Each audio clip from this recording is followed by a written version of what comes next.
Hello everyone, this is your favorite Murtad. Today I'm going to discuss the deception of Shabir Ali. Quite frankly, I do not understand whether a Dawa person has to say lies. Is it like a necessary requirement that they have to say lies? Or maybe they think they can lie and get away with it because most of the Muslimin will not even going to go and look and verify. Or maybe they think because they are having an argument with a infidel, a Christian, it is definitely okay to lie. And the Muslims, when they will hear this, they'll say, well done, you did the right thing. You looked down upon these idiots and you lied to convince them about Islam. The choice is yours. Pick whatever you want to pick. But let's watch what Shabir Ali is saying in a debate with Anthony Rogers. That brings us to another question about the pre-scientific view that gave rise to this idea, like Paul thinking that Adam was the first man. Nowadays, scientists will not say that Adam was the first man. Like what we think about when we think of man, if we think Homo sapiens, then Homo sapiens go back to about 200,000 years. And some would think that Adam maybe was not even the Homo sapien. Maybe he was a Homo erectus. In any case, even if we say Homo sapien, then as we trace our genes back, we realize that there was never a time when there was only one man and one woman that could be called human. They were part of a community that would have comprised some 7,000 to 10,000 people. We can say that God chose one, and the Islamic view is that God chose Adam. Fajtabahu rabbuhu. God chose him. So he must have been part of the community for God to choose him from out of that community and to make him a prophet to preach to the others. First of all, you will see the deception of our Shabir Ali that he did not give you the chapter number and the verse number of the Quran because he knew he'll be in trouble. So let's look at Quran. Maybe Fajtabahu Rabbuhu might be in multiple locations. But no, Fajtabahu Rabbuhu is actually in only one location of Quran, that is 68:50. Chapter number 68, verse number 50. Now let's go there. And it says, and his Lord chose him and made him of the righteous. Wow! Adam was chosen from the rest of the people. But no, is it really about Adam? How deceptive Shabir Ali has to be. Let's look at just two verses before. Chapter number 68, verse number 48. Then be patient for the decision of your Lord and not be like the companion of the fish. Who's the companion of the fish? Jonah. When he called out while he was distressed. 49. If not that favor from the Lord overtook him, he would have been thrown into the naked shore while he was censured. I don't know what that means. Hence, I already clicked one to see. And it says, but instead, Allah accepted his repentance and provided him means for his recovery. See verse number 37 to 139 and 148. Once again, that's the story of Jonah. If then comes that your Lord has chosen him from the righteous. Even if we go further down, it's not about Adam at all. And indeed, those who believed would almost make you slip with their eyes and etc. etc. etc. It's not about Adam or the creation. It's about Jonah. If you look at the commentary, Jonah is called Yunus in Arabic. Yunus in Arabic. And it says the command to be patient and refrain from being hasty like Yunus, which is Jonah. It has multiple tafsir. Abbas, Jalalain, Ibn Kathir, and Madudi. Let's see, Madudi as well. Madudi. Let's say Control F, Adam. There is not a single Adam word in this whole multi-page tafsir. Not a single time. None. Nada whatsoever. But let's just search Yunus. Yunus. There are 5 times the name Yunus is used in Ibn Kathir and multiple location talking about the same thing. And this is what it is. And even in Madudi, Tafsirul Madudi, yes, even in Tafsirul Madudi, it's talking about Yunus. How much of a deceptive liar one has to be to attribute this verse for Adam. Now, what is the verse for Adam? If you want to know the creation account of Adam or Adam, these are the verses. Quran chapter number 7, verse number 11 onwards. Let's look what the Quran is saying.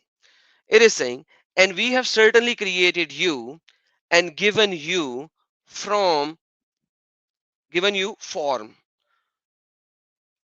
We have certainly created you and given you form. Then we said to the angels, prostrate to Adam. So they prostrated, except for Iblis. He was not of those who prostrated. There's another problem that Allah is talking to angels to prostrate, and Iblis did not prostrate it, where Iblis is a jinn, but that's a separate issue for some other day. Right now, we are looking at the creation account. Allah said, what prevented you from prostrating when I commanded you? Said, who? Obviously, Kala, the Satan is saying, I'm better than him. You created me from fire and created him from clay. So Allah created Adam from clay.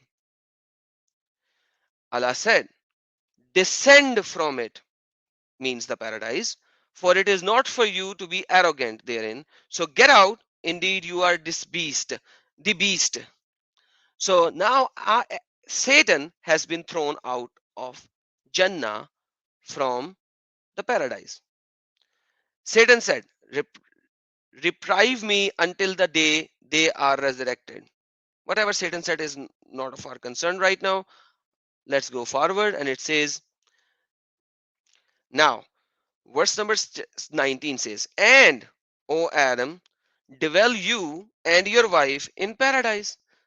Now, Adam and Eve are in paradise. They are not even in on earth.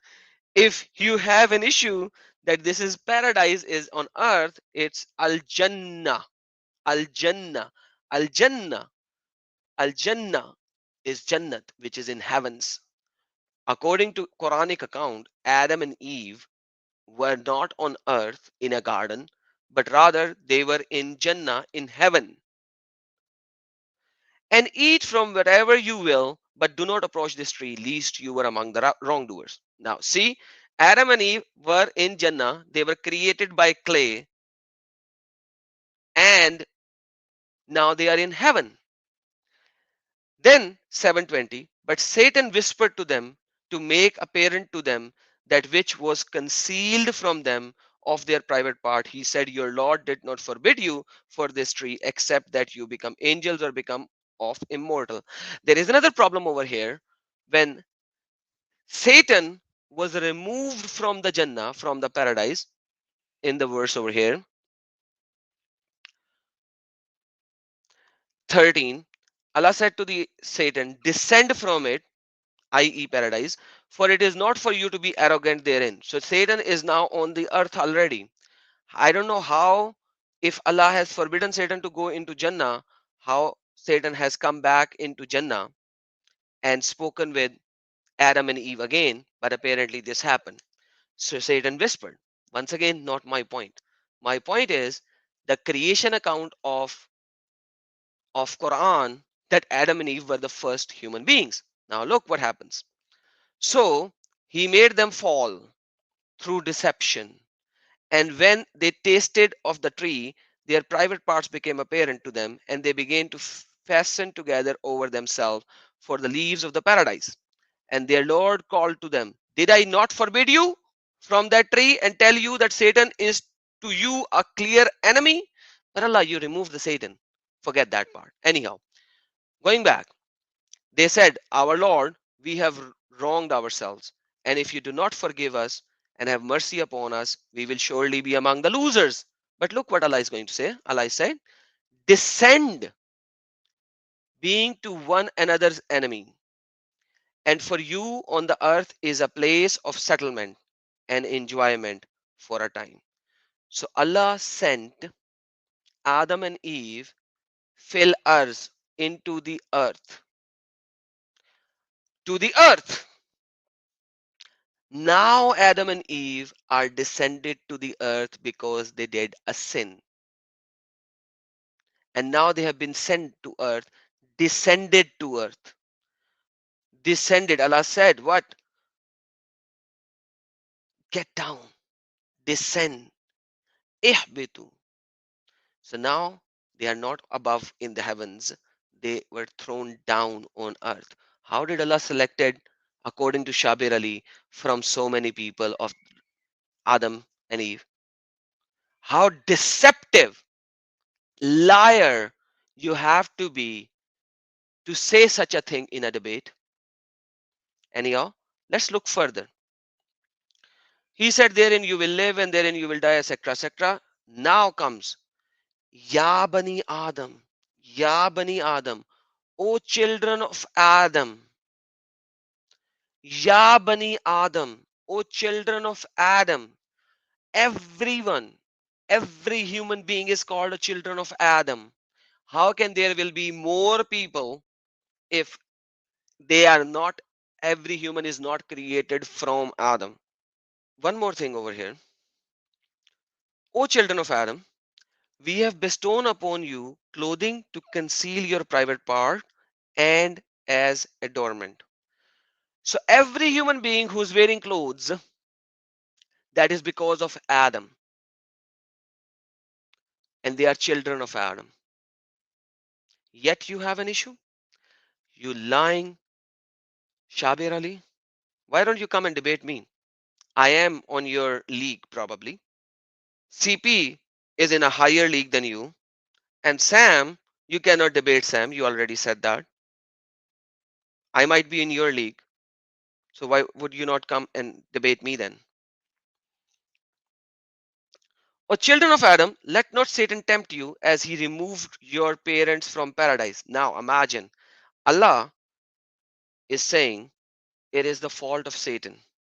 Whereas Adam and Eve already said, O Lord, we have wronged ourselves. But Allah is saying, O children of Adam, it is the Satan who tempted you. It is the fault of the Satan, not of Adam and Eve. Imagine the biblical account. As a Christian, you already know the biblical account. Eve tried to put the blame on the Satan. Whereas here, Allah is putting the blame on the Satan, and Adam and Eve are saying it is our fault. Man, this is stupidity. But once again, the thing is, Allah is now saying to the children of Adam, means all human beings, let not Satan tempt you as he has removed your parents from the paradise, stripping them of their clothing to show them their private part. Indeed, he sees you. Whatsoever. Do not do commit immorality and etc. etc. And then it says to Muhammad, say, O Muhammad, may Lord Muhammad is not in the Arabic. My Lord has ordered justice and that you direct yourself to the to every place or time of prostration and invoke him and etc. etc. etc. A group he guided and group he did not and etc. etc. Now again Allah says, Ya Bani Adam, O children of Adam, take your adornment at every masjid, kulli masjid, and eat and drink, but do not excessive. Indeed, he is like not those who commit excess. Mosque, Muhammad, children of Adam. Mosque, Muhammad, children of Adam. Do I need to say anything more? Do I need to say anything more? How can somebody be this deceptive? Check. Last verse.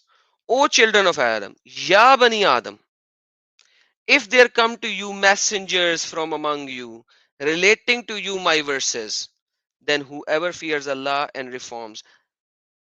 There will be no fear concerning them, nor will they grieve. Every messenger is for Bani Adam, for the children of Adam.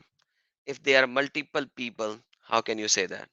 And how can Allah supposedly create Adam from clay if it is not true? Even if we say Homo sapien, then as we trace our genes back, we realize that there was never a time when there was only one man and one woman that could be called human. They were part of a community that would have comprised some 7 to 10,000 people. We can say that God chose one, and the Islamic view is that God chose Adam. Fajtabahu rabbuhu. God chose him. So he must have been part of the community for God to choose him from out of that community and to make him a prophet to preach to the others. And how did Allah created Adam and Eve from dust? Let's look at this. Quran chapter number 38, verse number 71 onwards. When your Lord said to the angels, Allah said to the angels, indeed I'm going to create a human being from clay, not select a human being, not pick a human being, but create a human being. Inni khaliku khalik basharan min tain. So when I have proportioned him and breathed into him my soul, then fall down in prostration. So the angels prostrated, all of them entirely, except Iblis. But Iblis wasn't even an angel. He was arrogant and became among the disbelievers. Then Allah is again saying, Iblis, what prevented you from prostrating to which I created with my hands? So Allah created Adam using clay with his own hands. He fashioned it, proportioned him, fashioned him. Okay. What? Sawaituhu, using his own hands and then breathed it into him. And that's the creation account. Not what Shabir Ali is saying. Fajtabahu Rabbuhu. He took a verse from the context of Jonah, Yunus, just to win an argument in a debate to show that Adam and Eve were selected among thousands of people. How deceptive and lying person you have to be to say such a thing and use a verse like that. We who are apostates are far more truthworthy, truthful than these deceivers who call themselves scholars of Islam. Thank you for watching. God bless you all. Have a blessed day, evening, or night, wherever you are. Yeshua Akbarul Azim.